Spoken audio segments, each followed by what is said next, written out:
عن ابی ہریرہ رضی اللہ تعالی عنہ، یہ ترمذی شریف کی روایت ہے، قال قال رسول اللہ صلی اللہ علیہ وسلم یخرج من خراسان رایات سود لا يردها شیء حتی تنصب بإیلیا، خراسان کے علاقے سے سیاہ جھنڈے لے کر فوجیں آئیں گی، ان کا رخ کوئی موڑ نہیں سکے گا، ان کو پیچھے پھیر نہیں سکیں گے کوئی بھی، یہاں تک کہ وہ یروشلم میں جا کر جھنڈے نصب کر دیں گے۔ ایلیا حضور کے زمانے میں یروشلم کو کہتے تھے۔ یہ یروشلم تھا جب حضرت سلیمان کی حکومت تھی، اور یہاں پر معبد سلیمانی، ہیکل سلیمانی قائم ہوا، پھر یہ یروشلم ہی رہا ہے تاریخ میں، یہاں تک کہ صدر کی حکومت تھی، اور یہاں پر معبد سلیمانی، ہیکل سلیمانی قائم ہوا، پھر یہ یروشلم ہی رہا ہے تاریخ میں، یہاں تک کہ سن 70 عیسوی میں جب ٹائٹس رومی جنرل نے اس کو گرایا، ختم کیا، سیکنڈ ٹیمپل گرا دیا، اور یہاں سے یہودیوں کو کہا نکل جاؤ، یہاں سے کوئی یہودی باقی نہیں رہا، تب بالکل تہو بالا برباد کر دیا۔ اس کے کوئی 150 سال بعد ہیڈریان،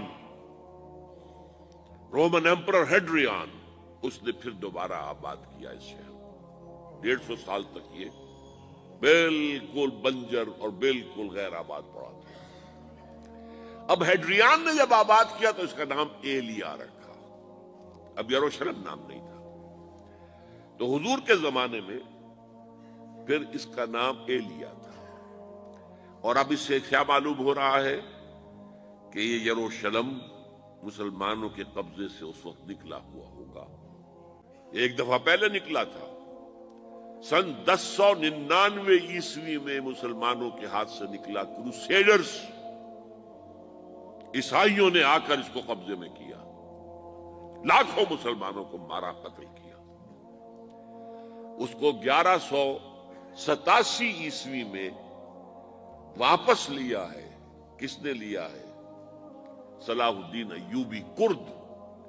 عرب کھوکھلے ہو چکے تھے، عربوں نے کھویا، واپس نہیں لے سکے، بہت حکومت کر چکے تھے، 400-500 برس کی حکومت کر کے، اور ان کے عیش اور ان کے آرام، اب ان میں جان نہیں تھی کہ وہ واپس لے سکے۔ واپس لینے والا گرم کرد خون تھا، صلاح الدین ایوبی۔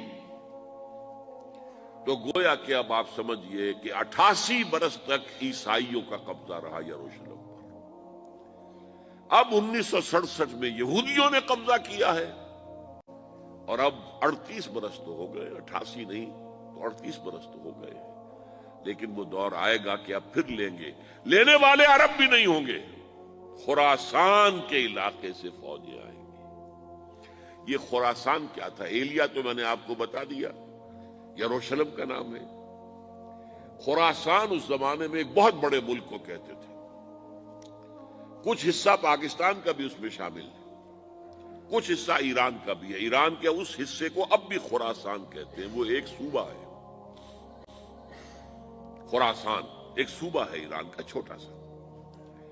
پاکستان میں خاص طور پر یہ جو علاقہ مالا کنڈ ایجنسی کہلاتی ہے، اس سے اوپر جتنا علاقہ ہے، اور یہ جو واخان کی ایک پٹی آتی ہے اوپر، واخان افغانستان کی ایک پٹی سی دم سی چلی آتی ہے جو جا کر چائنا کی سرحد سے مل جاتی ہے، یہاں سے لے کے یہاں تک یہ جو مالا کنڈ کا وہ درہ ہے اور پہاڑ ہے، یہ بھی خراسان کا حصہ ہے۔